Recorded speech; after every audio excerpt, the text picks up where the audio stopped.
All right, so the first one we got -4 300 degrees. First thing you do is you do the argument first, because remember, there's two parts. It's the modulus, that's your R, and the argument.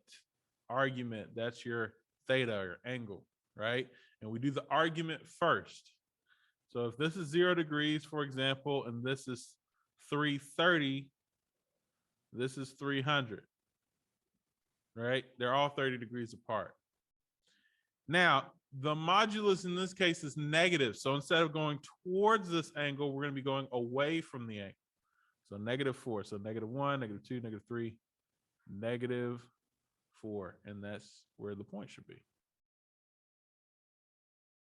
Easy peasy, lemon squeezy. Yeah, I thought it was going to be hard. All right, we got 0. Actually, I like Mr. Brooks. That's not the hard part. -pi/6. Negative. So this is -pi/3 or -2pi/6. And then 5 in this direction, which if this thing will please just go down. There we go. If I go 5 in this direction, it's going to be 1, 2, 3, 4, 5 because it's a positive. Okay. Hey, I want to make sure that this is understandable. Trust me.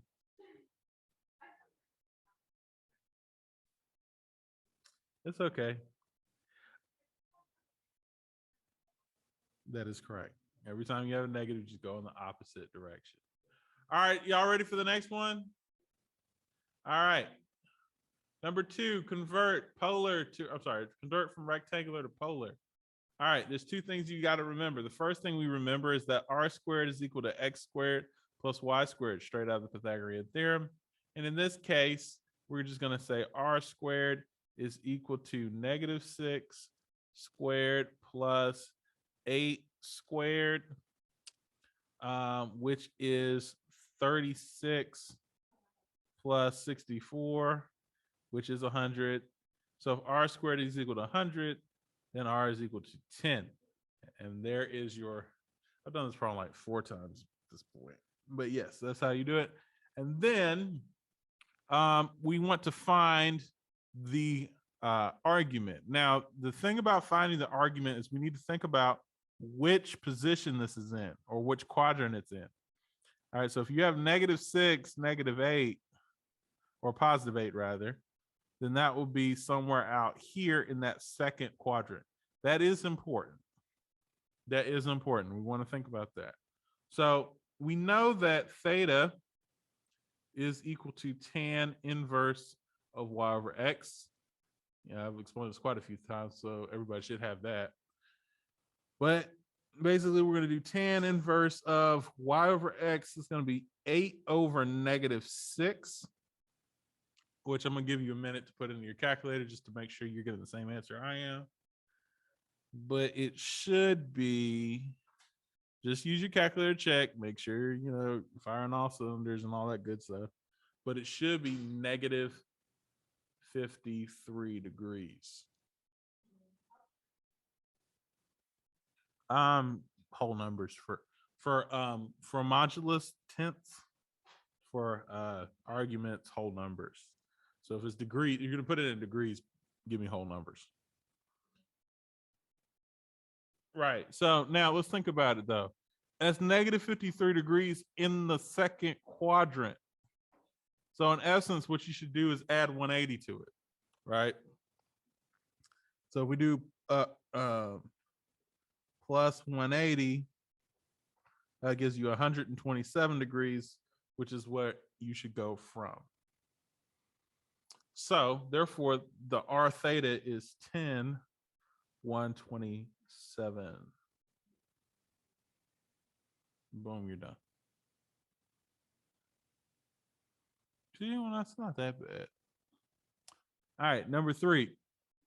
3 is even easier because we know that x is equal to r cosine theta and y is equal to r sine of theta. So that said, you're going to have 6 cosine 210 and 6 sine of 210. which gives you, let's see, 6 times cosine of 210 is negative root 3 over 2, I think. And sine of 210 should be negative 1/2. And if you multiply that out, you end up with negative 3 root 3 and negative 3. So if you put it all together, your x value is negative 3 root 3 and your y value is negative 3. Boom. And that's it.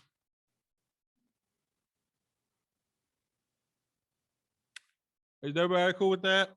We good? Yes? Questions? I'm really leaning towards no, because y'all should know it by now. Y'all really should know it by now. It should be like,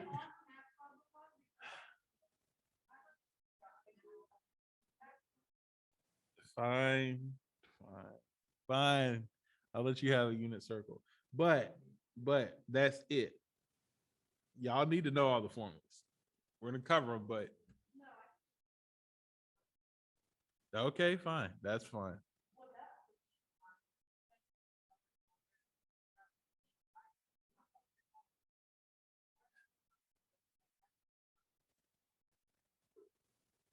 That's fine.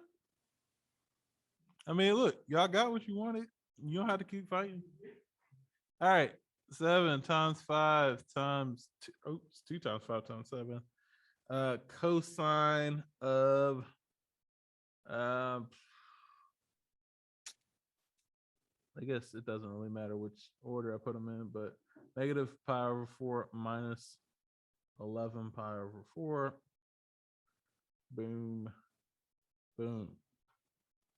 All you literally had to do there was just plug it into the formula. That's why I posted the formula. You just plug it into the formula. That was it. Also, this formula should look real familiar. Anybody know where this is from or what it is?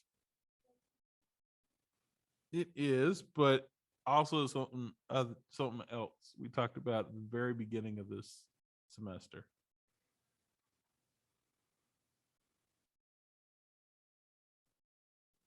Yep. Law of cosines, maybe?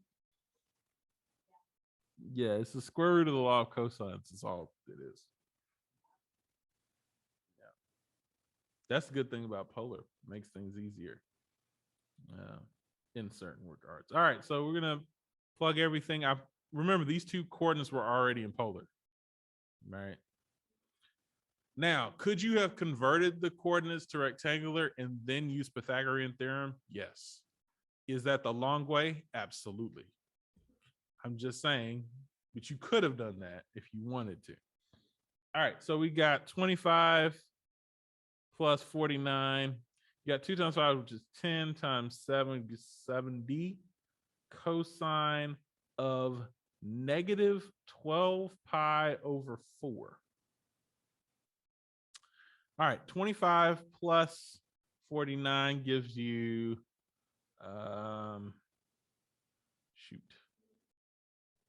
the 74, right? 74 minus 70, cosine of negative 3 pi. Now, I'm smart enough to realize that negative 3 pi is definitely not between 0 and 2 pi. So it's not necessarily something I would want to deal with. So if I were you, I would add 2 pi to that until you figure out where it actually is, which should be at about 180 degrees. You think about it. So negative 3 pi plus 2 pi gives you negative pi, which plus 2 pi gives you positive pi. So therefore, if you think about it, you can say, okay, this cosine of negative 2 pi, or cosine of negative pi, or rather cosine of pi. Cosine of pi is negative 1. So basically you're going to have 74 minus 70 times negative 1, which actually gives you 74 plus, I'm running out of space. I'm trying to make it work, but it's not working. 74 plus 70, which is the square root of 144, which luckily for us is 12. And that's your answer.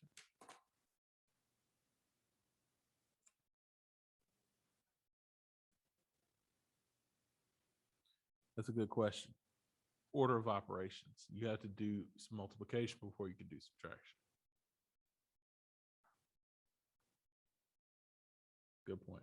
Now, if you actually graph these 2 points, like for example, you look at negative pi over 4, and then you look at 11 pi over 4, which is basically back this way, you would notice that this is 7 and this is 5. If you add them together, you end up with 12. But I mean, this formula always works, but sometimes looking at it helps too. Yeah. As long as they're on the same line.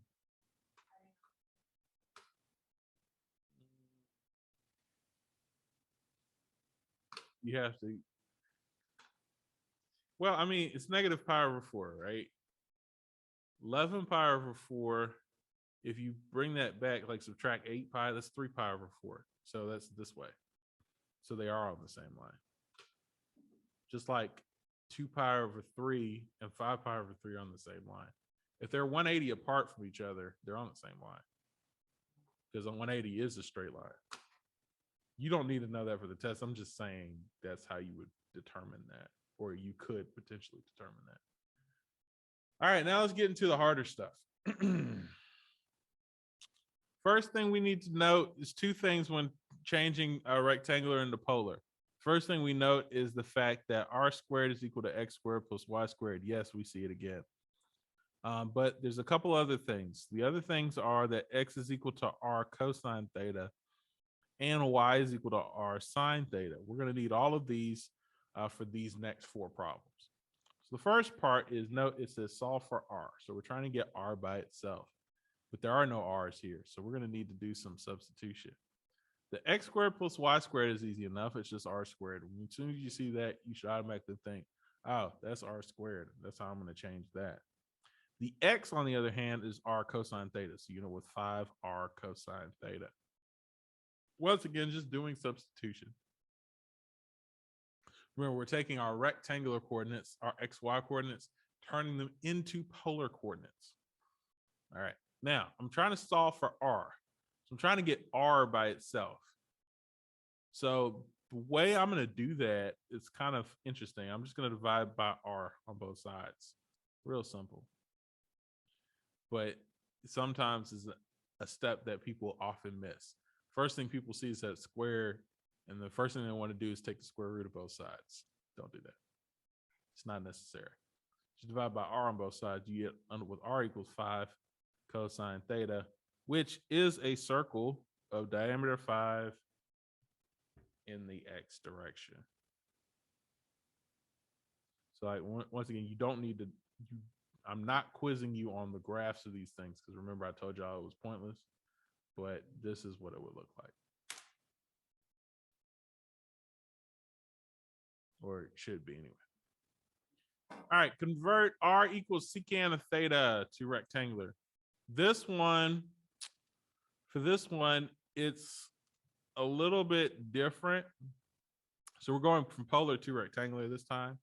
The thing I'm actually going to do is I'm going to say r equals 5 secant of theta, and then divide by secant of theta on both sides. Now, I'm gonna be totally honest with you. When I first did this problem, I probably tried it like 2 different ways before I found something that worked. So what you might think will work might not necessarily work.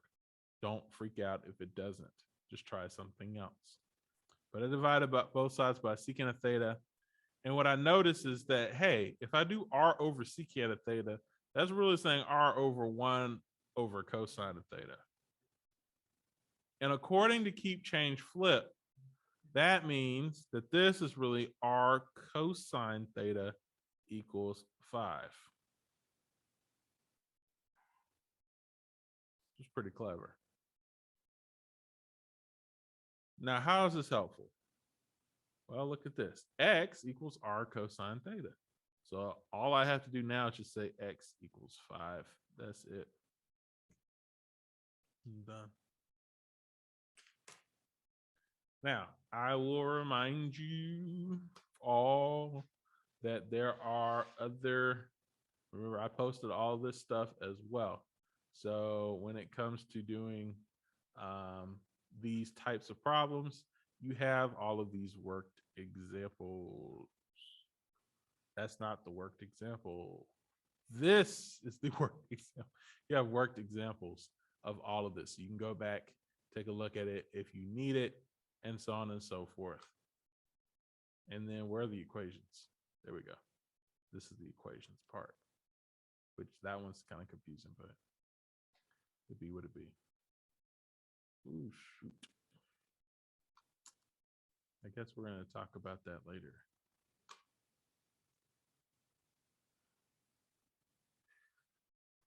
Okay. All right, for this one, you would want to do it in the same way, but you're actually going to have to do it a little bit differently. So I'm going to rewrite the problem. R equals 6 sine theta. And oh, by the way, guys, I always give you on these problems, I'm always going to give you a hint as to how I want the answer in terms of these right here. Like for the first one, it said solve for R, solve for X. You know what I'm saying? I'm going to give you a hint like that on all of these types of problems. All right.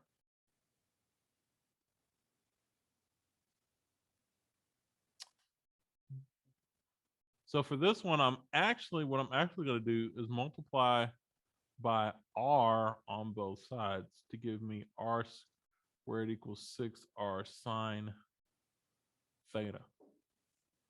Dang, y'all can't see that at all, can you?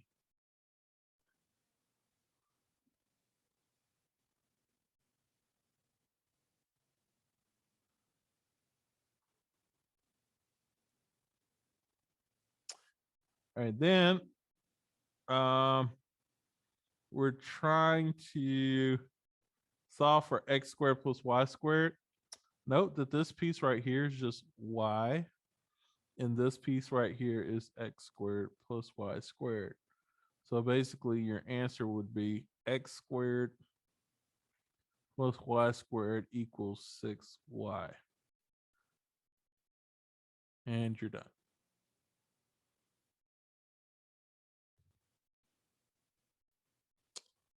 All right, now to the stuff that I think is actually somewhat more important.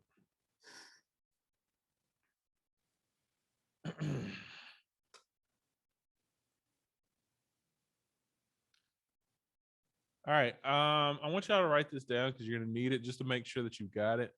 But remember the formula for multiplying two complex numbers, Z1, Z2. These two stand for two complex numbers, is R1, R2 times cosine of A plus B plus I sine of A plus B. You're going to need it. R1, R sub 1 times R sub 2. So your two radii together. And then A plus B, A plus B.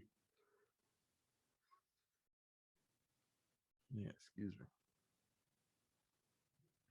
All right, so these are real simple. Just plug and chug. R1, let's let that be 5. R2, let's let that be 6. Cosine of 53 plus 307 plus I sine 53 plus 307. Real simple.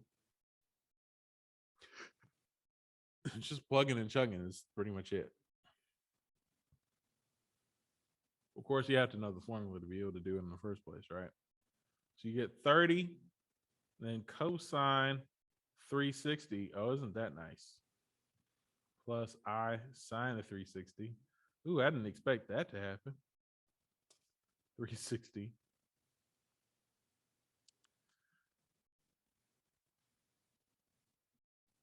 Cosine of 360 is what? 1, and sine of 360 is 0. So basically what you got here is 3 times 1 plus 0i, which is just 3. Or if you want 3 plus 0i, but I really don't care. I mean, technically I said convert to this, but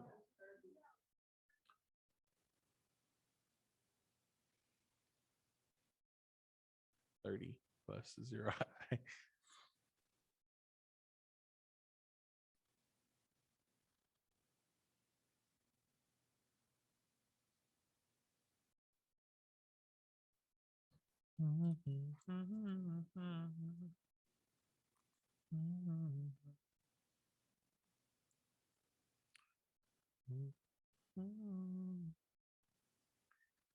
All right. This one is kind of this is kind of interesting. Basically, it says convert to polar form, divide, then convert back into rectangular. So there's quite a few steps. The first thing we're going to do is convert these things into polar form. All right, or both of them rather. So I'm going to say basically the first one, and I'm going to try to treat it as Z1 over Z2. But let me go ahead and have you all write down the formula for division. So Z1 over Z2 is equal to R1 over R2, and then cosine of A minus B plus I sine A minus B. You can kind of tell where it's going from the multiplication one, if you think about it. It's very similar to the multiplication one.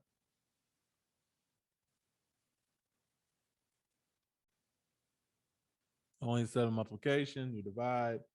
Instead of addition, you subtract. All right. So this one, if you need some extra space, I would grab an extra sheet of paper because this is kind of extensive. It's not hard. It's just I don't want to miss anything.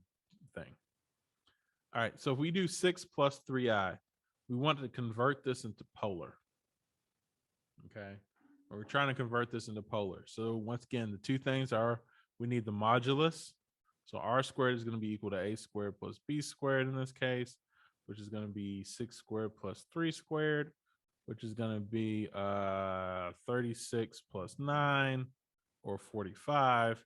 And therefore, if r squared is equal to this, r is equal to square root of 45. So that's your modulus. Now we want to figure out what the argument is.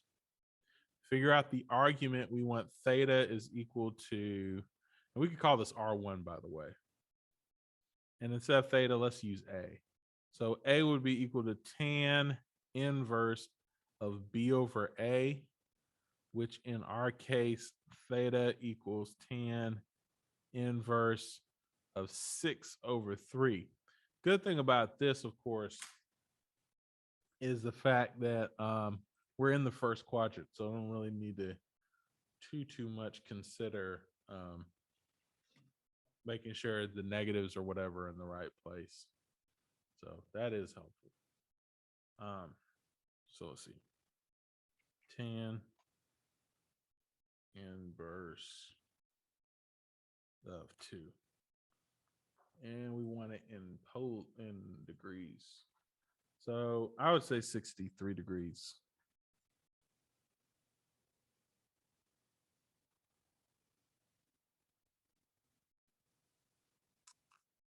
All right, let's do the other one. The other one was 3 minus 6i. And we're transitioning this to polar. And let me do this real quick so you don't have all these lines and whatnot in the way.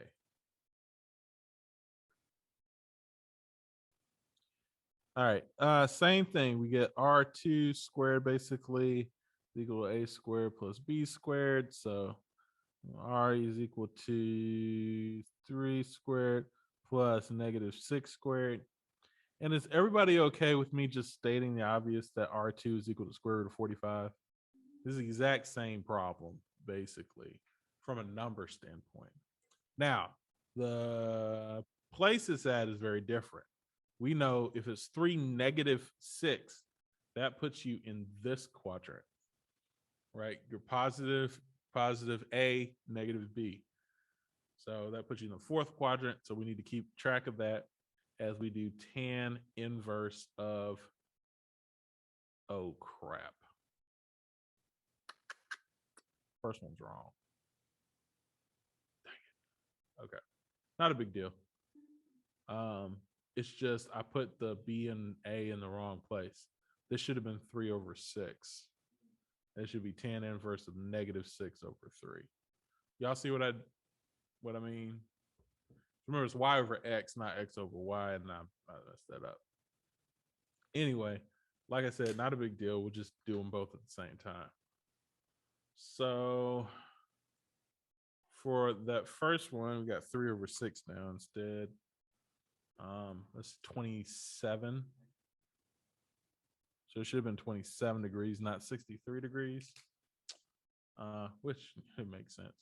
And then the other one is -6/3, which is -63.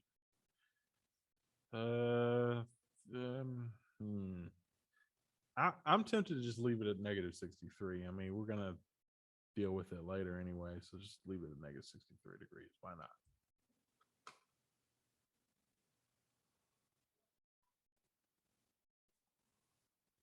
Yeah, well, you would add 360 in this case because we're in the fourth quadrant. I'm just gonna leave it like this because I know we're gonna use this to actually subtract later on. It'll be easier to subtract maybe with -63 than like 300 something. Just in my head, the way my head's going. All right, so now after all that, which was just to find where the coordinates are, we can say that our two, basically, we can say that, I'm just going to recap everything we've got. We got R1 is equal to √45. I promise we're almost done. And then R2 is equal to √45. That's helpful. We've got that A is equal to 27 degrees. And we've got that B is equal to -63 degrees. We're going to put all of that into our equation now. We're going to say, we're going to do, because remember, it's R1 over R2. So for that, we'll do √45. I'm running out of time. √45 over √45.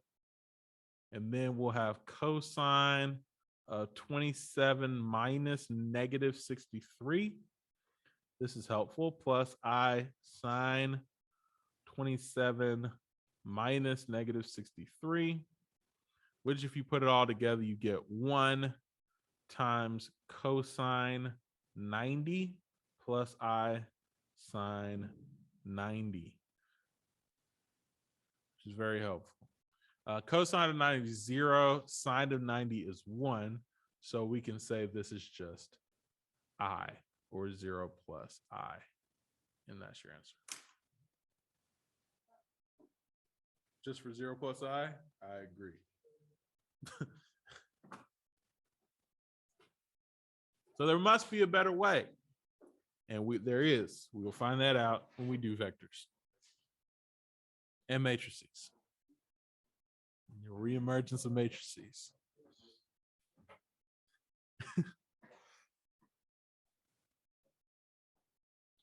But we won't, like I said, that's not what this test is on. We'll talk about that next. Yeah, we don't hit vectors is the next thing. But luckily for you, you have a teacher who understands linear algebra. So y'all are going to go a little bit more in depth than most teachers are going to go.